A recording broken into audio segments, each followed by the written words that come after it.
ভারতের অপারেশন সিঁদুর এর জবাবে পাকিস্তানও পাল্টা হামলার প্রস্তুতি নিচ্ছে এমন দাবি ঘিরে সোশ্যাল মিডিয়ায় ছড়িয়ে পড়েছে এক চাঞ্চল্যকর গুজব। অনির্ভরযোগ্য কিছু সূত্র ও সামাজিক যোগাযোগ মাধ্যম ব্যবহারকারীরা বলছেন, জানা গেছে পাকিস্তান ভারতের ভেতরে 8টি স্থল লক্ষ্যবস্তুতে হামলা চালানোর পরিকল্পনা করছে এবং সম্ভাব্য এই অভিযানের নাম হতে পারে অপারেশন সুহাগরা, যা বাংলায় অপারেশন বাঁশর ঘর নামেও পরিচিত পাচ্ছে।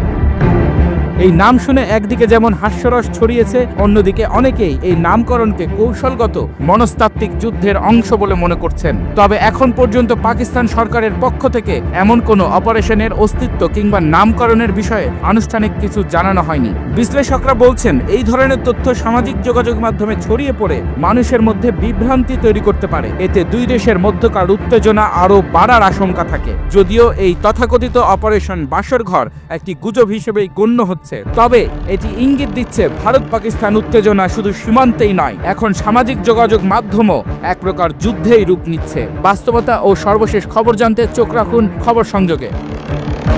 রাকিন আফসার আর্নব, খবর সংযোগ।